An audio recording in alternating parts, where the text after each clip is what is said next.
Coming to you from the city of the weird. Exploring topics from the esoteric and unexplored to dimensions unknown.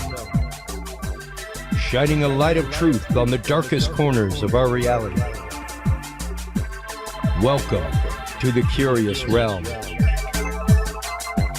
Well, hello everybody, and welcome back to the Curious Realm's continuing coverage of the International Remote Viewing Association 25th Anniversary Conference Cruise right here on the fabulous Royal Caribbean lines. Welcome to the show, Gregory Radabaugh. You gave a fantastic presentation yesterday about the world of intelligentsia and the birthplace of remote viewing. So, how did you first come to the field of remote viewing, Greg? Well, I got interested in it back in 1997 when I read Jim Schnabel's book. Okay. And I thought, this is an interesting area. And I had been somewhat interested in psychic phenomenon ever since I can recall. My mother was very psychic. And so I was used to it, but the downside to that is you couldn't get away with anything. Oh, yeah. I mean, it's like she knew. She had the knowing. Yeah, she had the knowing. And I went to my first IRVA conference in 2002 when it was in Austin, Texas. Okay. And that's where I got to meet Hal and Russ and Ingo Swann. And that made an incredible impression on me. And then I saw the other books that were coming out along the way after the disclosure in '95 by CIA. Yeah.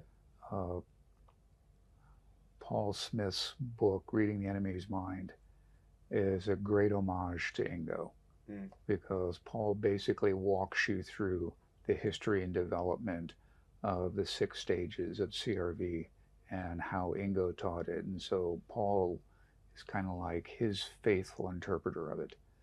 And then I was reading other books like Skip Atwater's, Master of My Destiny, Captain of My Soul, Lynn Buchanan's The Seventh Sense. Yeah. And that really piqued my interest because I could see that now there were differences in how the remote viewing was being approached, whereas Paul was very, here's how Ingo taught it, here's how I'm going to teach it. And Lynn went a little bit further in expanding it. And I noticed that, okay, it's kind of like any other art. There are different ways to interpret it and different ways that you can apply it, and they all work. Yeah. So I was fortunate enough to take formal training from Dr. Angela Thompson-Smith. Oh, wow. And in the meantime, since then, I've had the great fortune to study under Pam Coronado, Lynn Buchanan, Paul from time to time. Wow. And Marty Rosenblatt for associated remote viewing. Incredible. Yeah, so I mean, stretching your mind to think about all those different techniques, and especially with Pam and some of the others of, here's how you can use your psychic ability in an extended remote viewing sense. Yeah. Angela does the same thing. Marty Rosenblatt took me a little while to understand I wasn't viewing the target, I was viewing the feedback. So that was how he was successful in getting associated remote viewing to work for things like sporting events. Okay. Things that happen on a national, international stage, which way is it going to go? It's always a yes/no binary decision. Yeah, elections. Right. Things like that. Right. And so that further cemented in my mind that this capability is very flexible. And as I've told other people about it when I've been talking to them about remote viewing, time is very malleable and very flexible, and that's hard for some folks to get their head around. Because that's why when you're tasking, you have to be very specific as to the target and the time of the target. Yeah, because I say it on my show regularly. Time is the only made up part of physics. It's only it's the only part that is relative to the observer. If you're on the moon, you need a different kind of watch to tell time accurately. You need a different kind of watch to tell time accurately in space than you do here on Earth because gravity, other forces, things like that. So, yeah, time is fully malleable. It is a construct that we made up of 60 seconds is a minute, 60 minutes is an hour. Like, Yeah, but we can trace a lot of that back to the Sumerians, oh, sure, sure. who divided time up for themselves. Yeah. And I tend to think of time as a continuum, Mm, and there is progression along the continuum. So if you deal with subjects like reincarnation, sure. you're going from lifetime to lifetime to lifetime Along the same in continuum. a progression, hopefully. But again, with time being malleable, is my current incarnation at this moment in time, and then a next incarnation could be taking place, 1,000 years prior, because time is malleable. Now, let's explore that for a minute in the sense of remote viewing specifically, because that is something that we talk about regularly on the show when we talk about remote viewing, is the idea of, yes, you can view events in the past, you can view events in the future as though they're happening in real time. Correct. And that's where the concept of that aesthetic impact, Mm. that gestalt of what are you looking at, what are you sensing, and as I believe it was Lynn Buchanan pointed out, everybody can learn to do remote viewing. It's just not everybody is going to be the level of a Tiger Woods, Yeah, like in golf, or a Joe McMoneagle. that's right. So it takes work, it takes practice. Well, and that's just it. Somebody who, let's say, is a by nature clairvoyant, something like Yeah. that, is going to be much more apt at remote viewing than somebody who Well, has no psychic prowess or psychic ability that they know of. yeah, It is definitely a psychic ability, yeah, but it's something that can be learned. my personal opinion is that everybody has an innate capability. Yeah. It's just, how did your structure of upbringing, the belief system that you were born into, the general idea of the populace of Yeah. how supported they are. For example, psychic ability and remote viewing is not a problem in Russia or China Yeah. or other nations that haven't adopted that materialistic physics view of the universe. Yeah. And even then, Dean Radin has written some amazing books detailing the over 130 years of evidence and data showing that this is a real capability. Yeah. And so we're at the point now of not having to prove does it exist, because that was a big deal in the beginning. Yep. But how do you improve it? Yeah. How do you increase the capability? How do you get viewers to grow and expand? Well, and that brings us directly into your presentation from yesterday, which was, of course, the intelligentsia use of remote viewing, and which was, of course, a lot of the funding of the SRI work, things like that, came through government program, things like that. But a lot of people don't realize that even after Stargate stopped, remote viewing continued within the intelligence community. Yeah. Part of the issue in dealing with remote viewing in the intelligence community is that a lot of things have been shut down because of the woo-woo factor of, someone with a standard mindset goes, this is all BS. Why are you spending money on it? Yeah.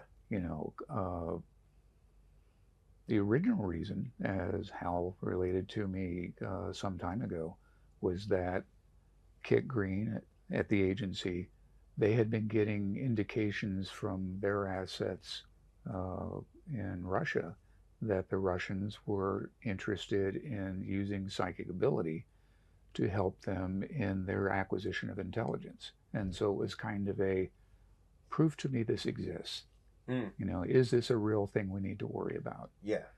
And lo and behold, you know, through Russ and Hal and Ingo, yeah, it's real.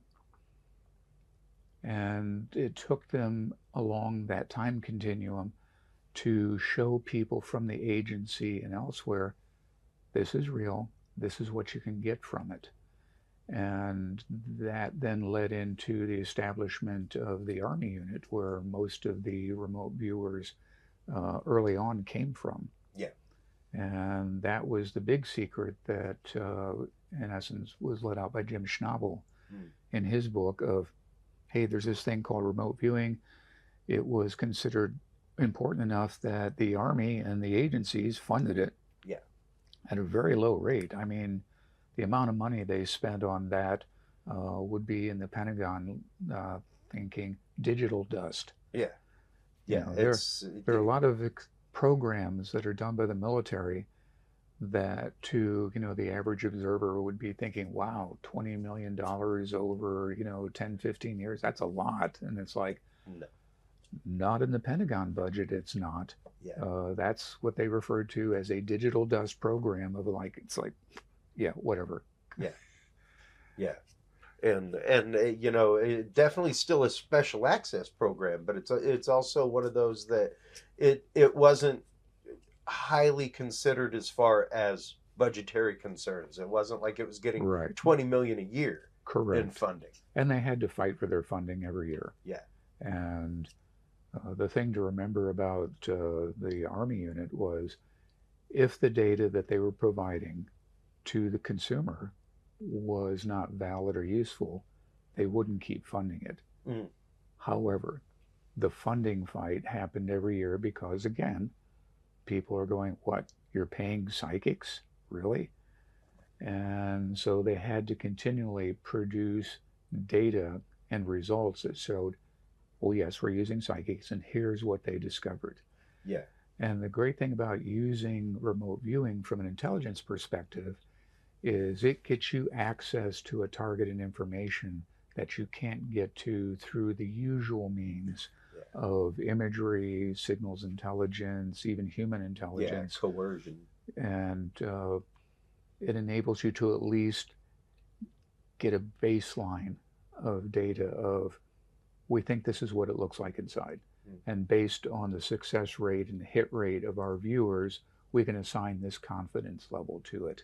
Of, say, as an example, hypothetically, there's a building in country X that you know significant things are happening, but you can't get access to it.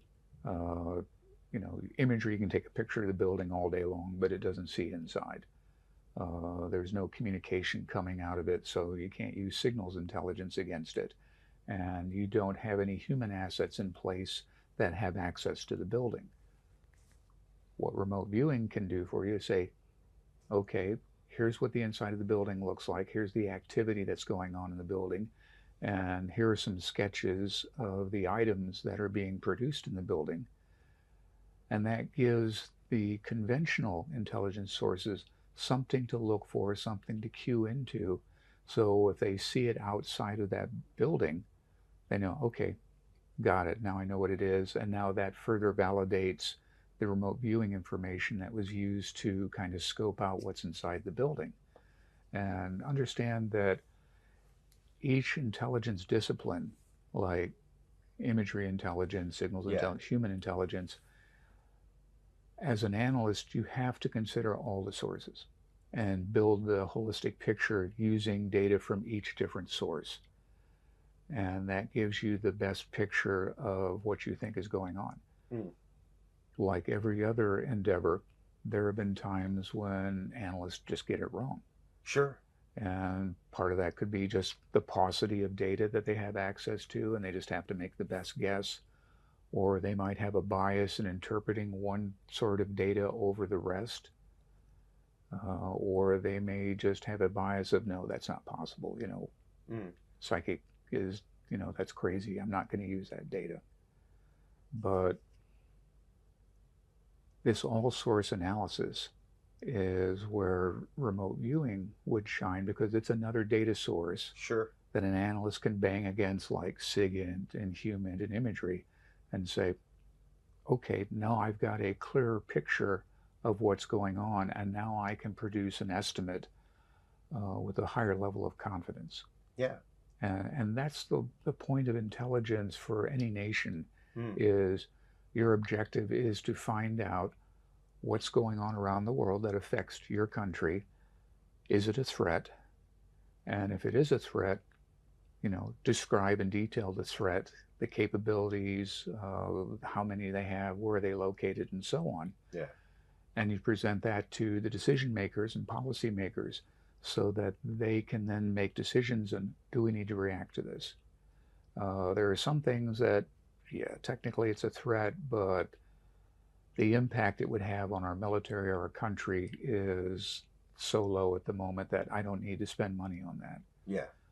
But, oh, they found something over here that I had no idea was going on, and I need to start assessing that and perhaps build a program or spend some money and, deal with that threat as it comes up.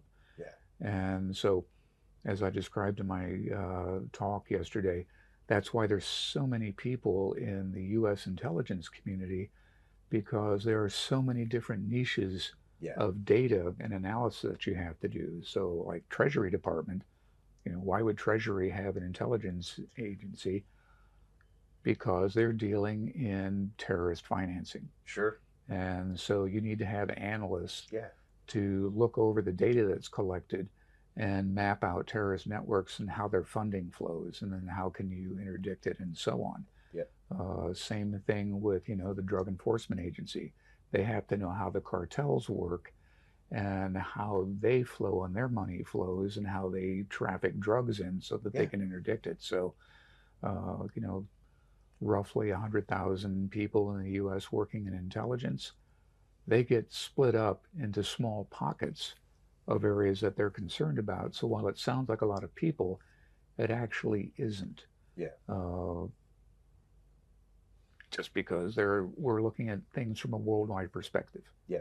And so you might have like one analyst in the community that their portfolio might be the South Pacific Islands and what's going on in the islands and who's trying to influence them. Like, for example, China trying to influence Papua New Guinea. Sure.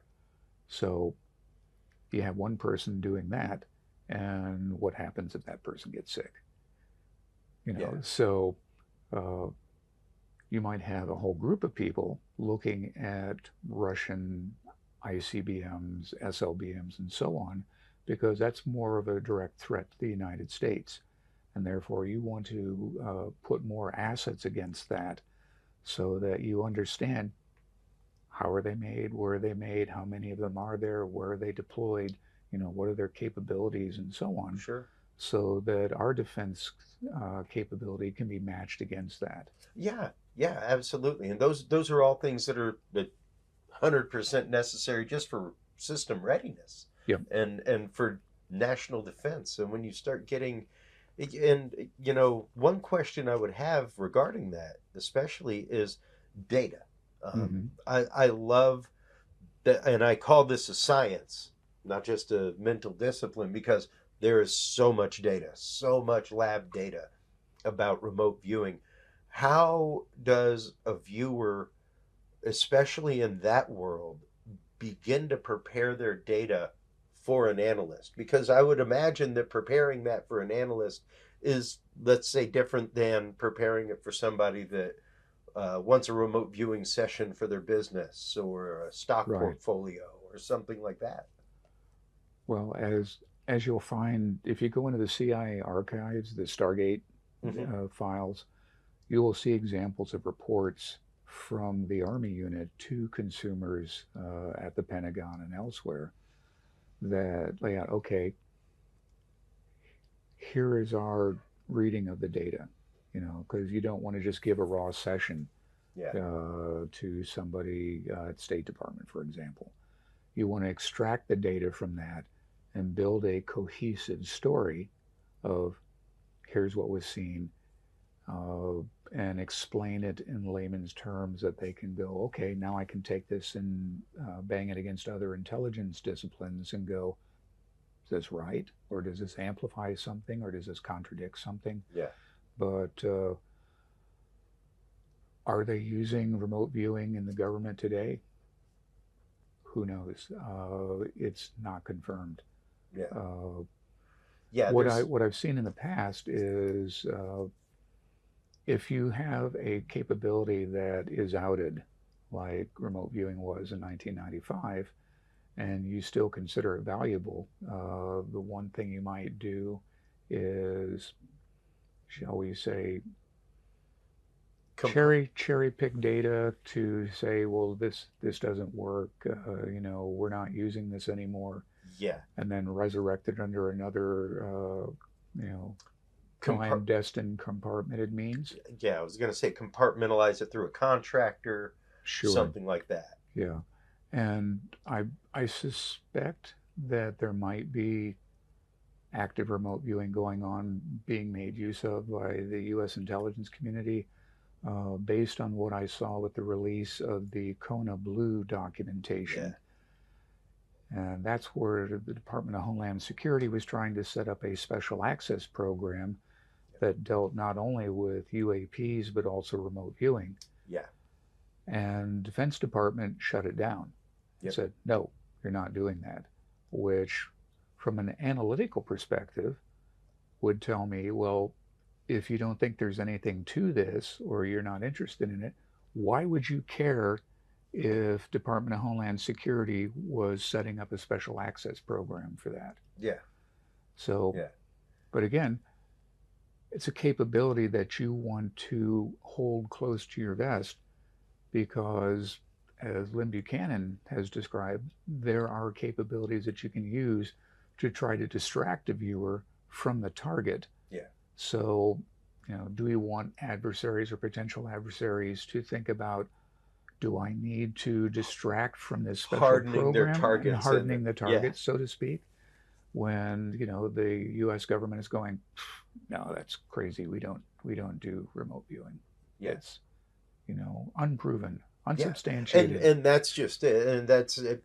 What I hear, like I said in my talk yesterday, I hear more about the psychic spy program, more about the silver headlines, and the fact of like the third thing I hear from everybody is, oh, they dropped all that because it did nothing, because they got no useful data out of it. And it's like, that's how you know they actively got tons of useful data out of it. Yeah, Is that, like you're saying, to quietly dismiss it and say, this is something that we looked at, but it doesn't really do anything, so we don't really utilize that. Exactly right. And then compartmentalize it off inside of a special access, or inside of, have Lockheed Martin have a branch that does that, or something like that. Sure, or another contractor that you can hide the details, or you might actually have people within the intelligence community itself that are government employees that practice remote viewing. And you're still considering it human,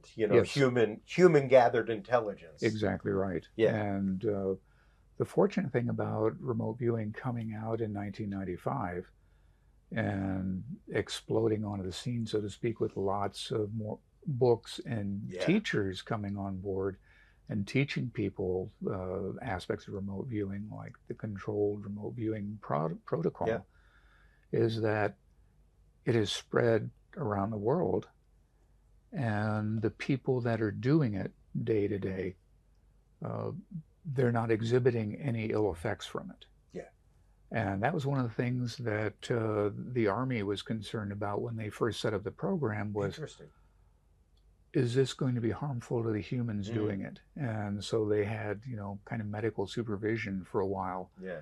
And they had to go in and ask for permission because they was considered conducting experimentation on humans. Yeah. And so we're way past that now. Yeah. And like you said, it's something everybody can do. Yeah. Yeah. And even now, you're no longer in the intelligence community, things like that, but you are in the world of consultation now. Yes. And it's highly used in the world of private business consultation. Many Oh, people very. do not realize exactly how used it. Major space uses it. Like I know at least a good two or three, you know, people that are doing space mining and things like that are using remote viewers to try to find targets to Yep. mine for minerals in space and Yeah. things like that. And I know of viewers who have done work for things like hedge funds and investors to say, okay, Yeah, speculative what marketing. what does it look like, 6 months from now? What would it look like over a 10-year period? Yeah, because And that one,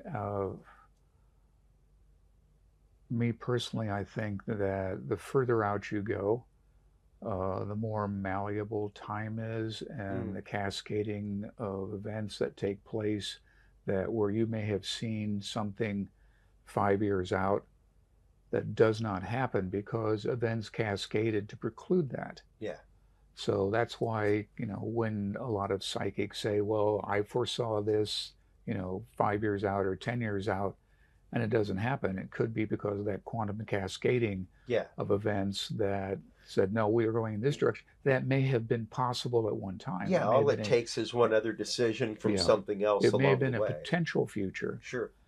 But I think there are also events that happen along the timeline that are so certain that it doesn't matter what decision trees happen or collapse leading up to it, that's going to take place. I know of one example of a dear friend of mine who is very psychic. She had a reading done for her of her life when she was very young. And in that reading, it made specific reference to the 9/11 attacks. Oh, wow. Where it talked about the Pentagon were 5 sides becoming 4 and the towers falling. And that happened like 30 years before it took place. Yep. So there are certain things that will happen along the timeline that are just so solid that it doesn't matter what decisions happen, that's going to occur. And it was always fascinating to me the MIT egg experiment that was going on as that happened that spiked hours before. Yeah. It was very much a global consciousness experiment, kind of like the SETI nodes that they did back in the 90s. And yeah, it was fascinating to see the data from that and see how there just seemed to be this global upwelling of consciousness that happened just before the attacks of 9/11. It was really fascinating to look at that. Yeah, so the question would be, did the future emotional state of the people involved in it or that it happened to drive such an energy spike that it was felt back in time? Yeah. No, exactly. And it's fascinating to explore those things. And it's even more fascinating when you get into the fact of, remote viewing has no bounds of space. It has no bounds of time. It is the idea of we are tied intrinsically to these things via frequency. So as long as you can get yourself to that frequency, you can receive, you can transmit. And it's pretty fascinating. Yeah, sometimes events in life just kind of dull the senses. There have been many times where I've felt my capability was just like, I'm as thick as a brick today. Yeah. Nothing is happening, nothing's going on. And then there are other times where it just comes very easily. Yeah, and you were saying that yesterday during the Outbounder, the fact that there are some kinds of sessions that just you get nothing. You get nothing. Yeah, the Outbounder experiences are my very worst remote viewing experience because for some reason I just cannot lock on to the Outbounder. And so my sessions just end up being a glorified pile of analytic overlay. Wow. But there are other times when I apparently do pretty well. Incredible. We've got you for a few more minutes. What would you recommend somebody who is interested in remote viewing, somebody who is considering following the path of remote viewing, because it's not for everybody. It's once again a discipline, much like karate or anything like that. What would you recommend for them as far as first steps, Greg? There are lots of books out now about remote viewing and how it's applied in the process. I would start there. There are great books like Angela Thompson Smith has written several books on it. Lori Williams has written books on it. Again, Paul Smith's starting with his Reading the Enemy's Mind, and then he's done other books along the way. Russell Targ has written books. So delve into those, get an understanding, mentally of what it is and what's involved in it. And then if you're interested in going further, there are lots of teachers out there that will start you on the path and guide you in your exploration of this ability. Paul Smith, Lori Williams, Angela Thompson Smith, Lynn Buchanan, David Morehouse. There are lots of folks out there that you can pick and study with, and they will help you get started on your journey. Yeah. And everybody will find out there are things that they're really good at, and there are things that are not so good, which is why Lynn Buchanan's idea of databasing your sessions and looking back over time as to where did you get the most hits. Oh, you're really good with colors, not so good with shapes. So maybe you need to practice on some targets that are shapes to help hone that. It is a discipline. It does take practice. The more you practice, the more you do it, the better your results. Just like any other endeavor, like golf. The more you practice, the better you get at it. But what helps, like within golf, is you start off with an instructor that'll help you get the correct habits honed in first before you proceed on your journey, because ultimately it's all self-learning and developing your capability. And, as somebody who went down a spiritual path very young in life, going to seminary, things like that, learning prayer, meditation, those kinds of things. It's interesting to describe to people how, they're like, oh, it must be easy because of your history of, prayer, retreat, things like that, and ecstatic prayer. And I'm like, actually, that is much more distracting to the process of remote viewing than you think, because whereas you're trying to silence the monkey mind in those moments and come to a point of stillness, you're not trying to come to a point of, you're kind of trying to let the monkey type. Like whatever the monkey's saying, don't go down the rabbit hole, but listen to what the monkey's saying and type it down, write it down. Receive everything and write it down as it's happening in real time. Don't try to tune it out. And don't try to make judgments on it right from the beginning. And that's where when you start out, it's very helpful to have a monitor help you, because they will observe you and see unconscious motions that you make on your part that shows you're on the signal line, but your conscious mind is going, I'm not getting anything. Or all I'm getting is just, things that are physical, like, you might perceive, the concepts of color red, flexible, a round shape, and your analytic side of your mind will go, it's a red rubber ball.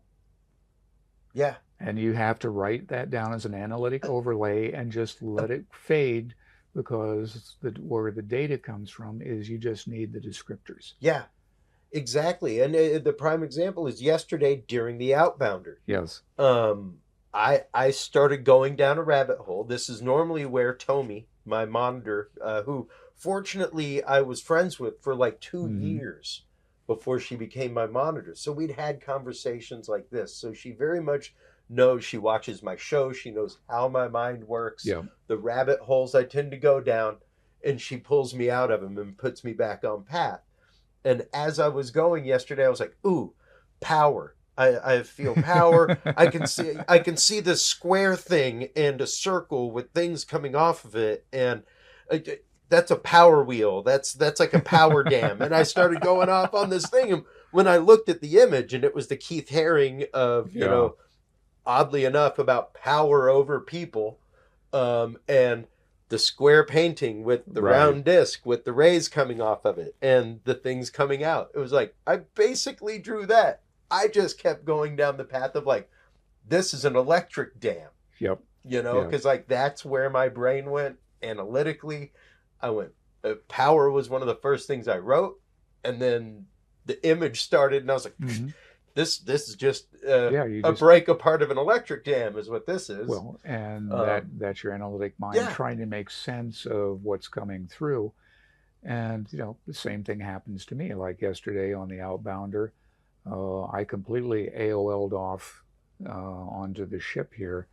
But when I went back and looked at my session, I could see there were points when I was on signal line and I was getting actual data. And an analyst would take that session and go, oh, okay, here are points that are valid.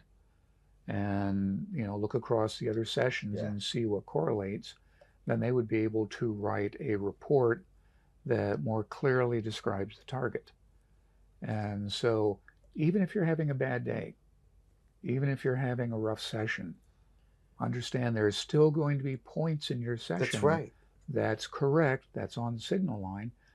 And allow yourself to go, okay, I sucked today, but I was still getting some things. So tomorrow I'll be better. The misses are still important, though. Like I said yesterday, the misses are almost sometimes the most important part of the data, because that's what helps you cull things out. That's what helps you realize, like, okay, when I'm feeling like this, I should write the data down, but don't go down that rabbit hole, because and there are times may not be that way. There are times when the AOLs are related to the target. Sure. Maybe in a tangential way, because your mind is trying to make sense of the flow that's coming in. Yeah.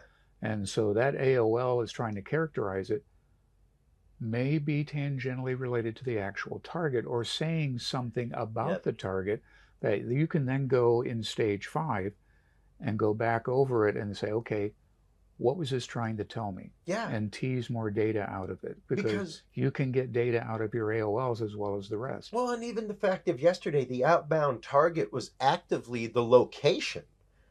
It wasn't the artwork. Yeah. My mind saw the artwork. Yeah. I started writing things down about the piece of art, not about the location itself. The only thing I got about the location was concrete and artificial light. Yeah. Well, that's the only hits, and square. That's the only hits on the location that I got. Everything else was about the artwork. Yeah, and the location. And the interesting thing too was that you were going back in time. Yep.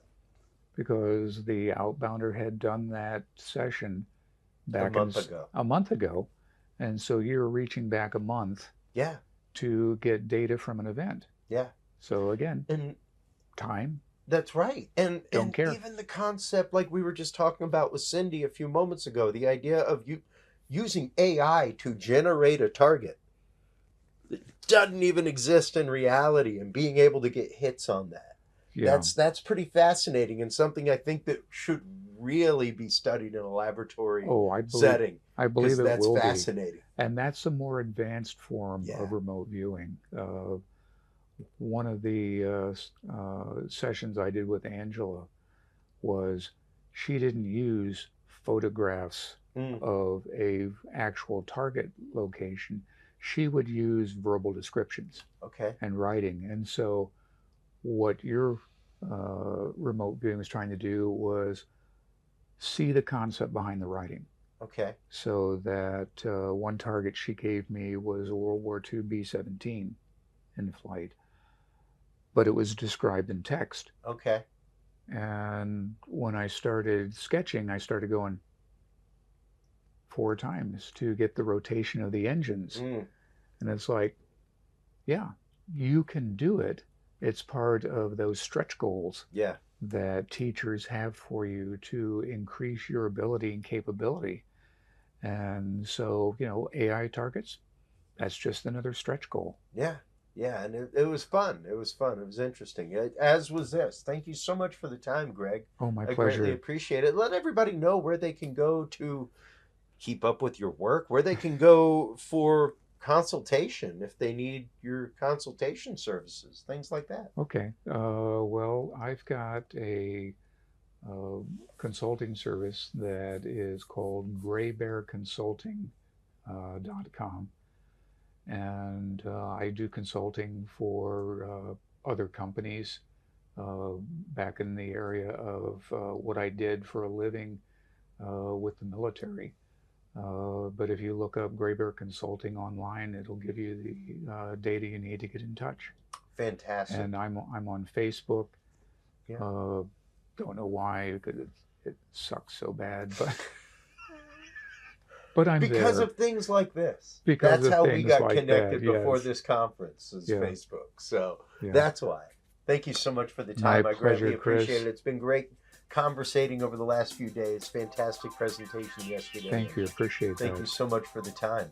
And thanks for doing the podcast, Oh. because it's only through venues like this that information about remote viewing and what it is and what it can do, and more importantly, how you as a viewer can get involved That's right. and find more data. That's right. This Because is it crucial. doesn't happen in a vacuum. Once Correct. again, research does not occur in a vacuum. You've got to have people to bounce Unless things unless you're Hal Puthoff studying vacuums. Well, even then he's got other people helping him.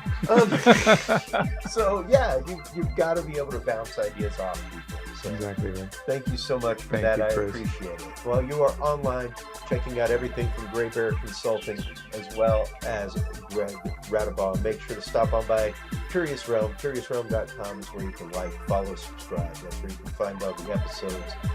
That's where you can find links to all of our guest websites. Stay tuned through this quick break. We'll be right back with our continuing coverage of the 25th anniversary of the International Remote Viewing Association right here after this. We'll be right back. The key to good science is good research. At the heart of good research is a good data set. With the field observation and encounter log from Curious Research, you can easily keep track of your investigative information all in one place, making it easier to review cases and readily see comparisons and contrasts between them. Whether out in the woods squatching, in a back room gathering EVPs, or using high-tech gear to track UFO, UAP activity, this easy-to-carry, pocket-sized scientific data log is the perfect companion for any field researcher.